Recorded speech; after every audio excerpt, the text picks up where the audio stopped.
What happens when men who fear weakness build an empire around power and still can't stop looking over their shoulder? Behind the uniforms, speeches, and iron discipline was something far more chaotic. Obsession, shame, hunger. These were the private fixations of the Nazi elite, buried in diaries, exposed in trials, whispered about by those who survived them. Not rumors, records. And what they reveal isn't just perversion, it's pathology. This isn't history from the textbooks. It's what history tried to forget. Welcome to the darkest rooms of the Reich, where control was everything and desire was the enemy. Before we open the first file, quick question. Where are you watching from? And what time is it right now? Midnight? Lunch break? Somewhere in between? Drop it in the comments. I read them all. And if you're into unsettling history, buried records, and the stories no one wants to tell, hit subscribe. It helps the channel disappear from algorithms and reappear in all the right nightmares. 1. Adolf Hitler. Somehow, the most terrifying thing about Adolf Hitler wasn't his genocidal ambition or his speeches about purity echoing across stadiums.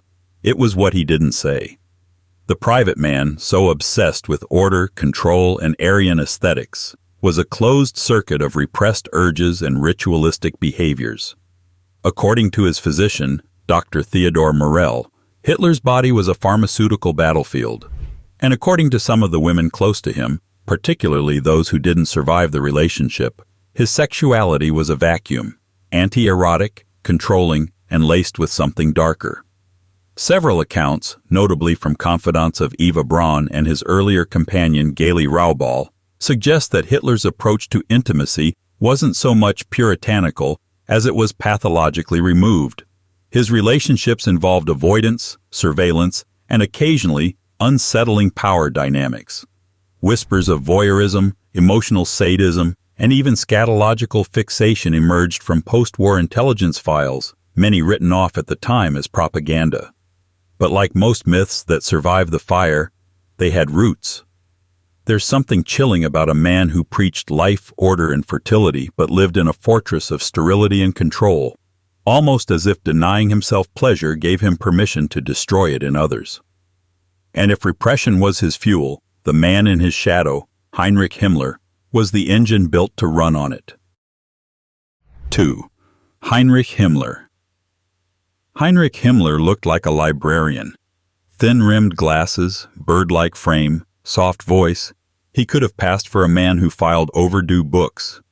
Instead, he ran the SS, orchestrated the final solution, and had one of the most fetishized relationships with death and purity in modern history. And strangely, none of that clashed with his sexual worldview. It was part of it.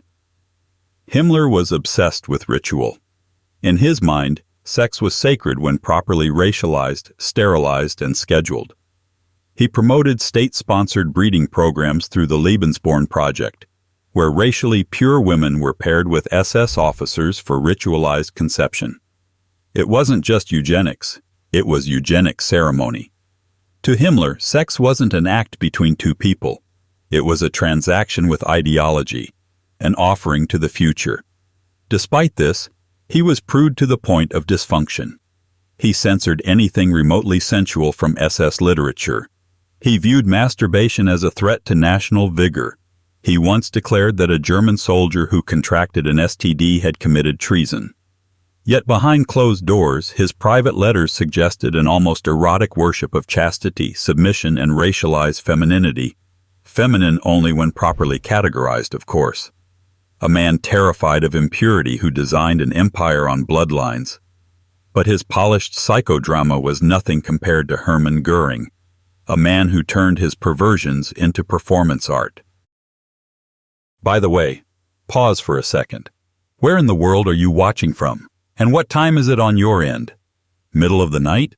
Morning commute? I'm genuinely curious, so drop it in the comments. And if this descent into psychological shadows is your kind of history, make sure to subscribe. There's a lot more where this came from, and none of it gets any lighter. 3. Hermann Göring. Hermann Göring entered every room like he was starring in a play only he could see. Decorated like a Baroque chandelier and gliding around in satin uniforms, Göring didn't just court attention, he devoured it. As the Luftwaffe commander and Hitler's self-appointed successor, he was a living contradiction, military strongman by day, powder-wearing dandy by night. Underneath the medals and morphine-induced bravado lay a man whose sexuality was less about attraction and more about addiction. There were rumors, of course, cross-dressing episodes during his drug binges, themed costumes, servants who whispered about his preference for submission and spectacle. Even fellow Nazis mocked him for his flamboyance, but Göring didn't care. His private life was an extension of his vanity, excessive, self-directed, and theatrical. Everything he did, including sex, was performance. His sexual needs, according to post-war psych reports, fluctuated wildly with his morphine intake. At his lowest, he became infantile, obsessively needy. At his highest, he strutted like a war god. And threading through it all was an inability to feel intimacy unless he was being worshipped, or watching himself being worshipped. But unlike Göring's operatic delusions, the next Nazi used silence and shame like a scalpel. Enter Joseph Goebbels, propaganda maestro, pathological romantic, and an erotic masochist hiding in plain sight. 4. Joseph Goebbels. If Hitler was repression and Göring was spectacle, Joseph Goebbels was hunger. His diaries read like the inner monologue of a man constantly starving. Power, validation, women, martyrdom. He wasn't interested in love so much as conquest, and he wasn't satisfied by conquest unless it left a wound. Beneath the polished speeches and messianic radio broadcasts was a man who needed to be both adored and degraded, often in the same sentence. Goebbels' compulsive affairs, chronicled obsessively in his own writing, weren't just acts of infidelity. They were rituals of self-confirmation. Each mistress was a mirror in which he looked for proof that he mattered. When they disappointed him, as humans often do, he plunged into melodramatic self-pity, writing long passages about emotional abandonment.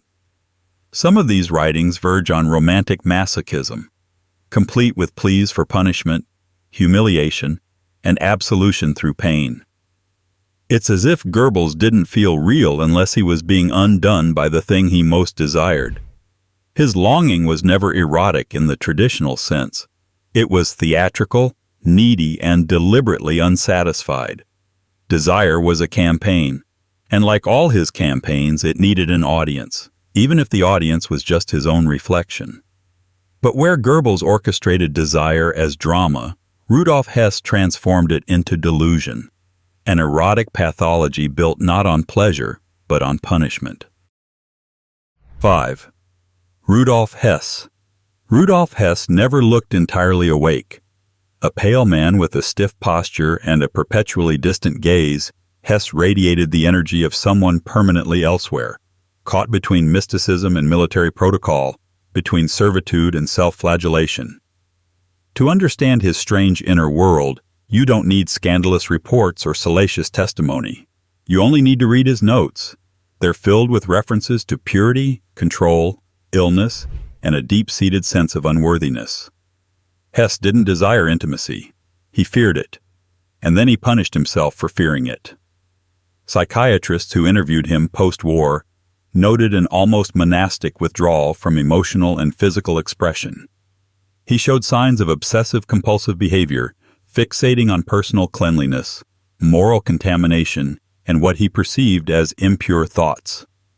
These weren't just quirks, they were symptoms. Hess seemed tormented by the idea that his body itself was a traitor, constantly tempting him with sin. And his hypochondria? That wasn't just paranoia, it was eroticized guilt disguised as medical obsession. Hess's delusions, including his infamous solo flight to Scotland, weren't political gestures. They were desperate symbolic acts of purification, sacrifices to cleanse something he couldn't name. And if Hess was trying to atone for imagined sins, Reinhard Heydrich never believed he had any to begin with. 6. Reinhard Heydrich. Reinhard Heydrich didn't repress his darkness. He industrialized it. Cold, calculating, and pathologically precise, Heydrich wasn't satisfied with controlling people's actions. He wanted their fear. And he understood, better than most, that fear and arousal operate on similar circuits. His power didn't come from charisma or ideology. It came from his ability to make people feel exposed, intimately, existentially exposed. Accounts from mistresses, colleagues, and post-war interrogations paint a consistent picture. Heydrich didn't love. He conquered. Not with rage, but with silence and psychological dissection. His sexuality, according to those who dared describe it, had more in common with predation than passion. He derived something, perhaps satisfaction, perhaps identity, from observing fear in others, especially when he was its architect. There are stories of him testing boundaries in private as clinically as he enforced them in public. They all end the same way, with someone surrendering and Heydrich watching. He had no patience for ideology unless it reinforced his authority. He didn't fetishize purity, he fetishized power. Cold, clean, and absolute. His pleasure came from precision. His arousal came from submission. And unlike his colleagues, he never needed to explain it to himself. But where Heydrich weaponized fear, Julius Streicher made it grotesque and personal. 7. Julius Streicher. Julius Streicher didn't hide his obsessions behind symbolism or silence. He printed them, loudly, repeatedly, and with the subtlety of a brick through a synagogue window. As the publisher of Der Stürmer, Streicher transformed his own fixations into state-sanctioned filth, disguising personal perversion as moral crusade. Where others cloaked their urges in ideology, Streicher vomited his onto newsprint and called it patriotism. His fixation on sexual corruption wasn't theoretical, it was compulsive. Streicher surrounded himself with obscene cartoons, exaggerated caricatures, and lurid fantasies that blurred propaganda with personal arousal. Colleagues described his office as less a workspace and more a shrine to degradation. He wasn't content to accuse enemies of immorality. He needed to visualize it, repeat it, obsess over it. The more grotesque the image, the more righteous he felt. Hatred wasn't just his job, it was his stimulant. Witnesses later testified that Streicher took pleasure in public humiliations and punishments, not as acts of justice but as spectacles. He lingered, he watched, he smiled.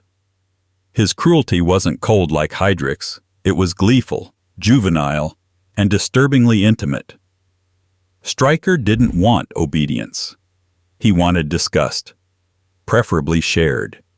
And yet, even within the Nazi hierarchy, he was considered excessive, too vulgar, too revealing. He exposed something the regime preferred to keep coded, that for some of its loudest voices, hatred wasn't ideological. It was eroticized obsession. But if Streicher represented the grotesque adult mind, the next figure aimed his fixation somewhere far more unsettling, toward youth, purity, and the aesthetics of innocence itself. 8. Baldur von Schirach. Baldur von Schirach spoke the language of poetry while building an empire of uniforms, songs, and marching children. As head of the Hitler Youth, he didn't just organize rallies, he curated an aesthetic. Sunlit faces, bare feet on mountain trails, perfect posture, eternal adolescence. And beneath all that symbolism was an obsession that many contemporaries found difficult to articulate, but impossible to ignore. Von Schirach's fixation wasn't overtly sexual in the conventional sense. It was something colder, more ideological, and perhaps more dangerous. He romanticized youth as purity incarnate, untouched by decay or doubt. In his speeches and writings, adolescence wasn't a phase.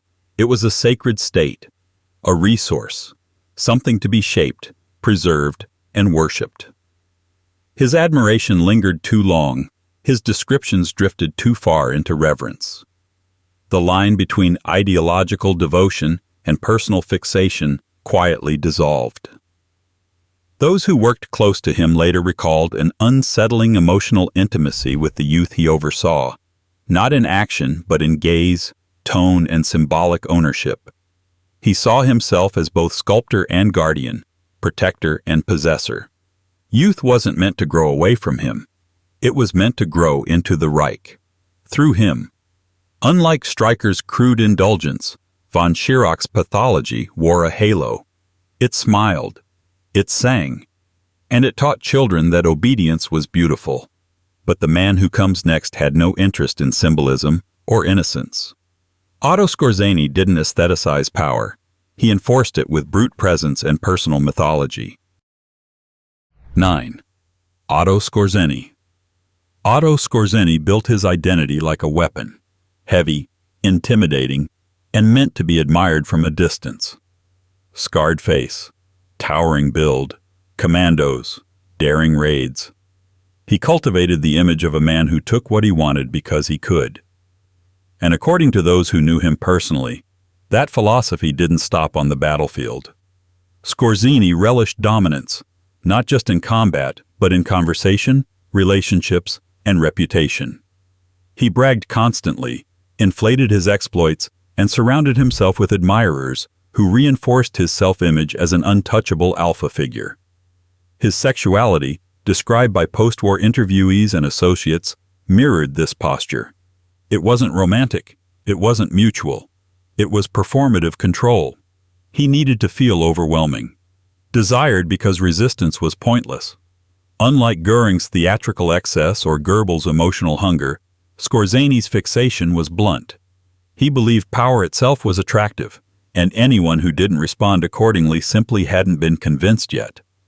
That belief bled into every aspect of his life, from his marriages to his post-war mercenary career. Even in exile, he carried himself like a conqueror awaiting the next submission. But beneath the bravado was insecurity, the kind that needs constant proof. Skorzeny wasn't satisfied unless he was dominating something or someone. And that need didn't fade with the Reich. It followed him. Yet compared to the man who comes next, Skorzeny's appetite for control was almost superficial. Because Hans Frank didn't just dominate others, he punished himself for wanting to. 10. Hans Frank. Hans Frank wore guilt like a uniform, pressed, buttoned, and oddly well-maintained. As the Governor-General of occupied Poland, he oversaw some of the most brutal atrocities of the war. But in his private diaries, something strange happened. The mask slipped. What emerged wasn't a remorseless tyrant, but a man tangled in the barbed wire of his own mind, fluctuating between bursts of grandeur and bouts of spiritual self-loathing so severe they bordered on religious mania. Frank wrote obsessively, not just about power or politics, but about sin, shame, and punishment. His language frequently veered into confessional territory, phrases dripping with mortification, laced with references to biblical justice and divine wrath. Colleagues noted his tendency to vacillate between indulgence and asceticism, often within days. One week he'd host lavish gatherings. The next, he'd descend into long, isolated fasts, quoting scripture about judgment. Pleasure wasn't pleasure for Frank. It was failure, and failure demanded penance. This wasn't moral reflection. It was pathological. A cycle of desire, guilt, and ritualized self-punishment, often mirrored in his erratic treatment of others. He didn't just control, he judged, and then, inevitably, he judged himself. Where Frank spiritualized guilt, Karl Dönitz militarized it.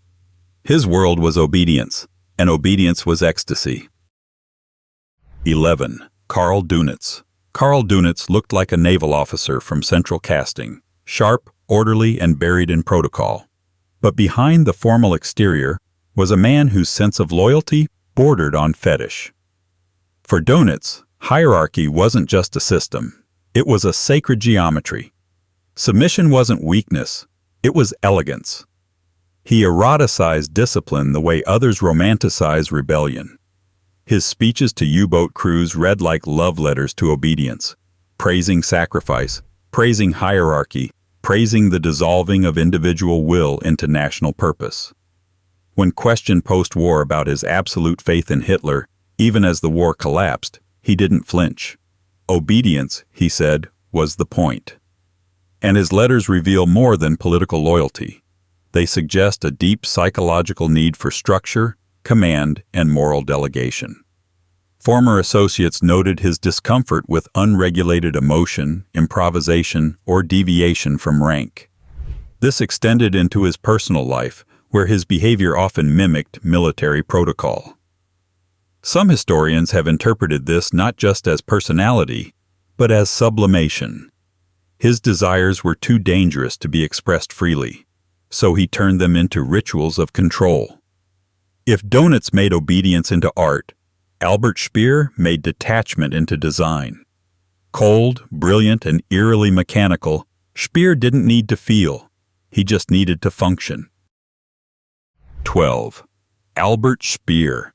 Albert Speer was the Nazi who almost got away with it, not just legally, but emotionally. The good technocrat. The apolitical architect. The man who built monuments for monsters and claimed to have done it with clean hands. But behind the steel and concrete, Speer's detachment wasn't innocence. It was anesthesia. Multiple psychological evaluations noted his emotional flatness. He described his relationships, both personal and political, as transactional. His family life was cold, structured, almost bureaucratic. His wartime work, coordinating forced labor on an industrial scale, was treated like a scheduling puzzle. There was no rage in Speer, no hatred, just execution, meticulous, methodical, disturbingly calm. When it came to intimacy, witnesses described him as equally mechanical. Relationships lacked spontaneity. Emotion was kept at arm's length. Even pleasure seemed processed through a mental blueprint. Historians suggest he didn't lack desire, but he avoided emotional exposure at all costs. Feeling, for Speer, was inefficient, risky, so he replaced it with precision. He later confessed to turning off parts of his mind to survive the moral contradictions. But that wasn't survival. That was pathology disguised as professionalism. If Speer anesthetized himself into numbness, Walter von Reichenau did the opposite. He fed on brutality and found it beautiful. 13. Walter von Reichenau. Walter von Reichenau had a mind built for warfare and a soul that seemed to crave spectacle. Not the kind you find in military parades or flag-waving crowds, but the kind that left bodies in ditches and called it destiny. As a senior Wehrmacht officer and architect of some of the Eastern Front's worst atrocities, Reichenau didn't just rationalize violence, he spiritualized it. His infamous severity order was a sermon dressed as a field memo, describing brutality not as necessary, but as noble. But behind the icy prose and tactical aggression was something more disturbing, a tone of erotic reverence. Reichenau described violence in terms typically reserved for ritual cleansing, for sacred unions. His admiration for hardness and ruthlessness had a sensuous edge, as if domination itself were beautiful when performed without hesitation. He wasn't aroused by cruelty in the vulgar sense. He aestheticized it, wove it into masculinity, into patriotism, into purity. There was pleasure in watching others obey, and in watching others suffer for naught. His vision of the world was simple: clean lines, sharp orders, and no softness, which made his disdain for Ernst Röhm not just political, but deeply personal, because Röhm embodied everything Reichenau couldn't control, and wouldn't dare admit he envied. 14. Ernst Röhm. Ernst Röhm was the ghost the Reich tried to erase. Openly homosexual in a regime obsessed with purity, violent in a movement obsessed with order, and loyal to Hitler until loyalty stopped being useful. Röhm didn't hide who he was. He wore it like a dare. Where others cloaked their obsessions in ideology, Röhm turned his into power plays. The leader of the SA, he built a paramilitary empire fueled by aggression, loyalty, and raw, unchecked dominance. His private life was no secret. at least not within the upper Nazi circles. But what disturbed his peers wasn't just that Röhm refused to conform, it was that he turned his sexuality into an extension of his authority. His version of masculinity wasn't the pristine, sanitized image the Reich tried to project. It was sweaty, brutal, and insubordinate. He didn't eroticize obedience, he eroticized defiance. And in doing so, he exposed a crack in the facade, one that made men like Himmler and Reichenau deeply uncomfortable. To them, Röhm wasn't just perverse, he was chaotic. He undermined the moral narrative. He blurred lines between discipline and pleasure, between loyalty and domination. But Röhm's defiance had a shelf life. And when the regime purged him, his shadow lingered, most visibly in Christian Weber, who inherited Röhm's taste for humiliation, minus the honesty. 15. Christian Weber. Christian Weber was a gangster in a government uniform. One of Hitler's earliest enforcers and later a shadowy SS official, Weber operated like a man who never quite believed the Reich's moral sermons, and used that disbelief to his advantage. While others in the party wrapped their vices in nationalism, Weber kept things simpler. Power, violence, and humiliation were his preferred languages. And he was fluent. Reports from those around him describe a man who treated prisoners like props in his own theater of dominance. He didn't interrogate, he staged. Not with ideology, but with performance. Those who crossed him weren't punished for political reasons. They were used. Witnesses spoke of orchestrated scenes designed to strip people of dignity, with Weber watching, sometimes participating, always savoring the imbalance. It wasn't random cruelty. It was curated. Unlike Röhm's chaotic excess or Reichenau's sterile control, Weber combined both. Sadism with strategy, performance with punishment. He knew exactly how far he could push before getting noticed. And then he'd push a little further anyway. Because for Weber, like many in the inner circle, violence wasn't a means to an end, it was the end. And in Odilo Globocnik, that end became ritual, ritualized, industrial, and terrifyingly intimate. 16. Odilo Globocnik. Odilo Globocnik didn't speak like a philosopher or a poet. He didn't need to. His language was machinery, efficiency, quotas, systems. And behind his emotionless logistics sat one of the most pathological minds of the Nazi regime. As head of Operation Reinhard, Globocnik helped design the machinery of mass extermination with the demeanor of a man managing a warehouse. But those who observed him closely reported something more than bureaucratic coldness, something deeply personal. Globocnik wasn't just effective. He was eager, obsessed with order, but fascinated by the process of breaking people down. Testimonies suggest he spent time watching operations others couldn't stomach, not out of duty, but out of something closer to fixation. He derived a form of satisfaction from domination, not just over bodies, but over autonomy, dignity, and the very idea of resistance. His pleasure came not in the kill, but in the collapse. When his victims stopped being people and became objects in a structure he controlled. This wasn't ideology. It was theater. Ritualized humiliation, scaled to industrial levels. A perversion of power so complete, it no longer needed justification. And where Globocnik made domination a system, Arthur Seyss-Inquart refined it into a quiet, calculating obsession. Less spectacle, more precision. 17. Arthur Seyss-Inquart. Arthur Seyss-Inquart didn't shout. He didn't strut. He barely even raised his voice.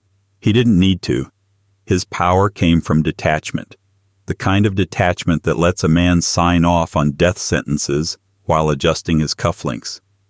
As Reich Commissioner of the Netherlands, he cultivated a polished bureaucratic image, smooth, educated, almost gentlemanly.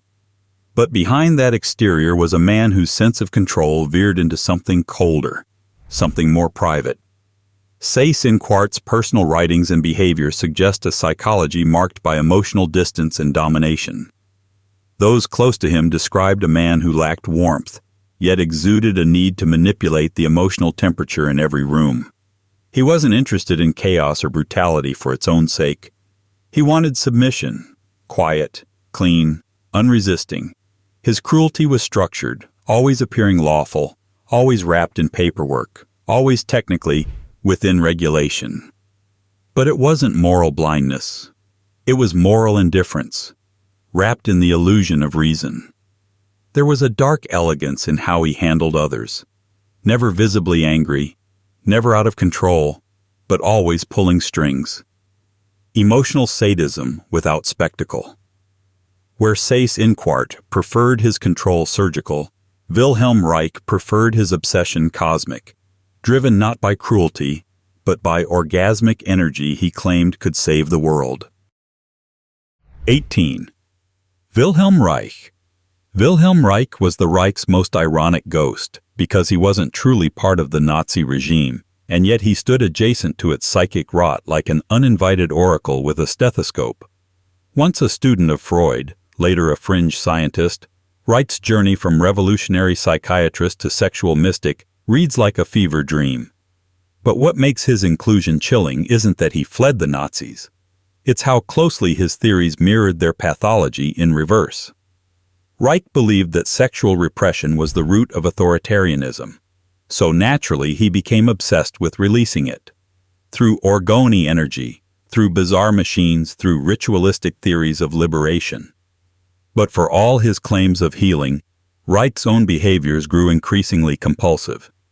He surrounded himself with sexual iconography, reclassified nearly every human emotion as a blocked impulse, and sought purification through what looked, at times, like fetishized catharsis. His writings oscillated between medical insight and ecstatic monologue. He wasn't just theorizing about sexuality, he was chasing it as a metaphysical force.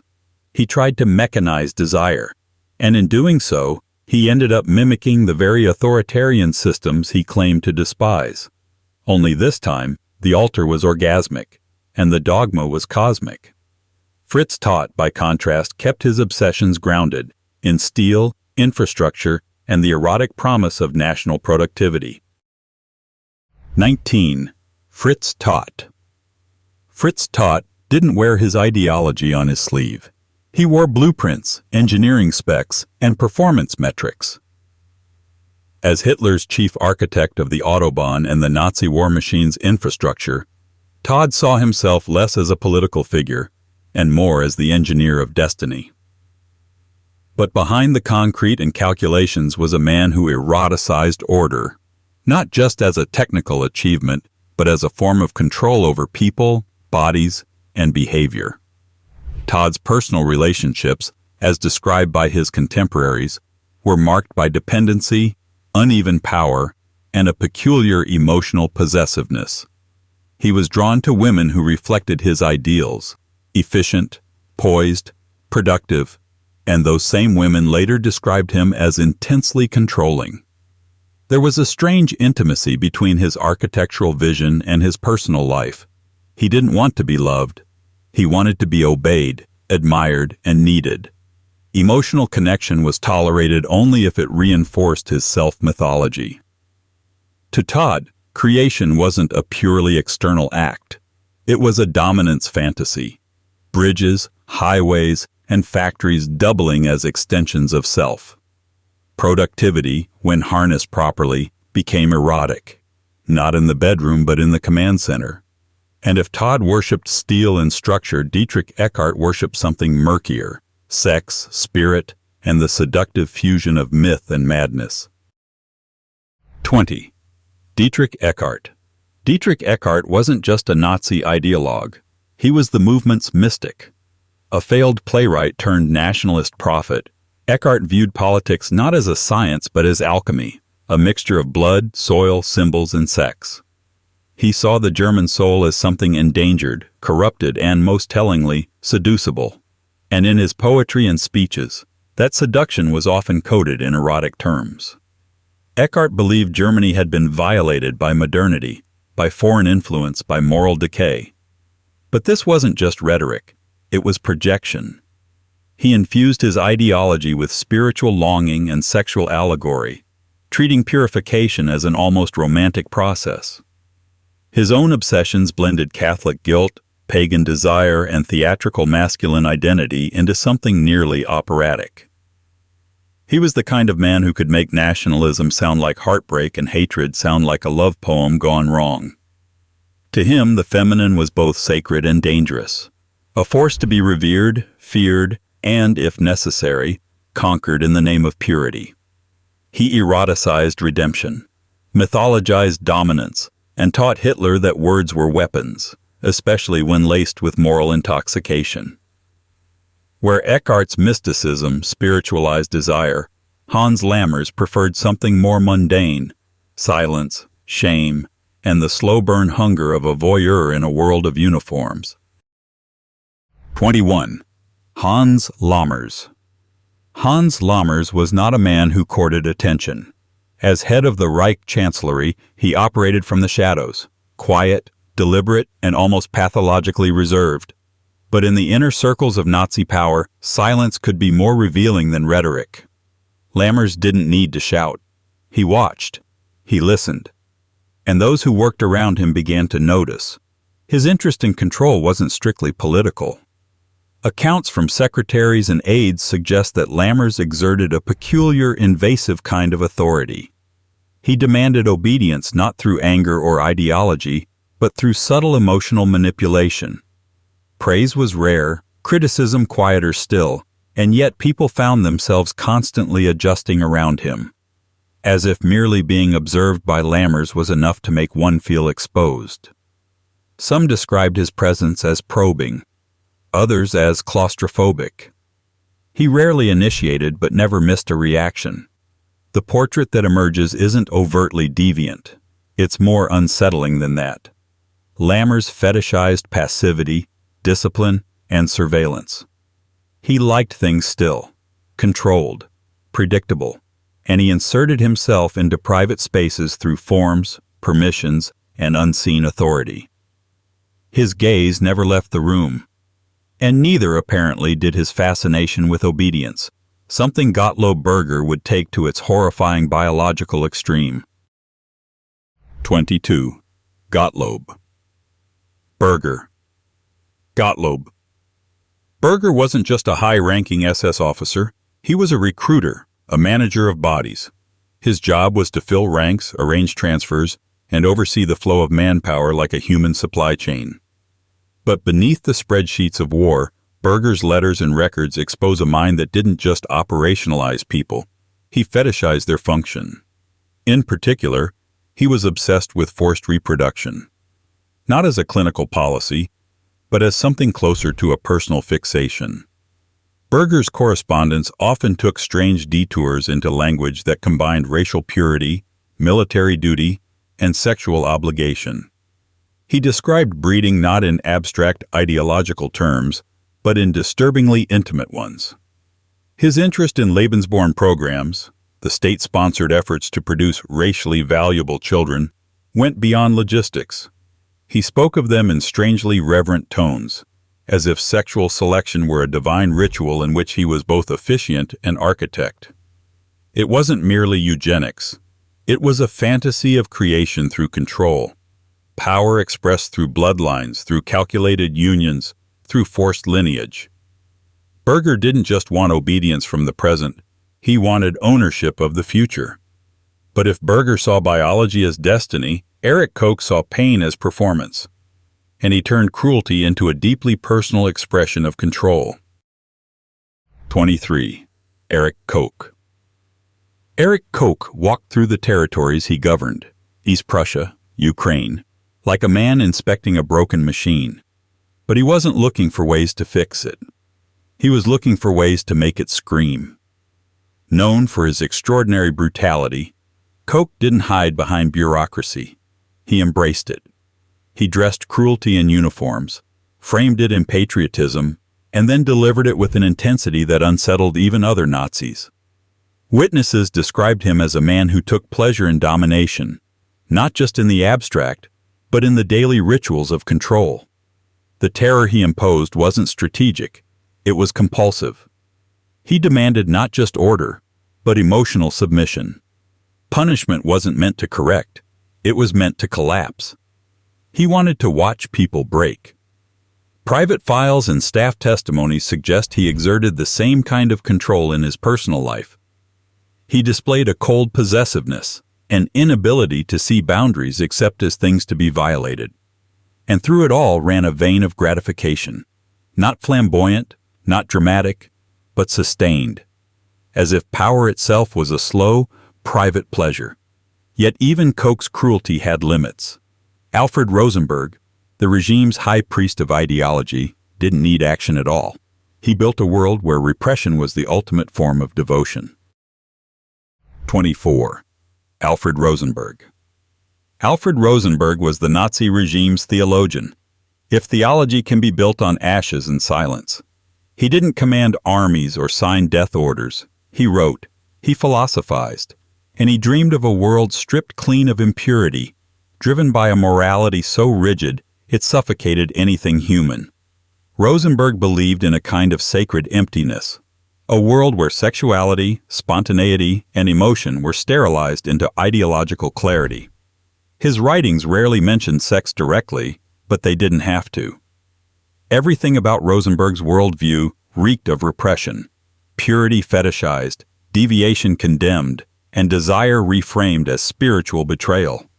He treated culture as a battlefield, where art and literature were tools of seduction or salvation.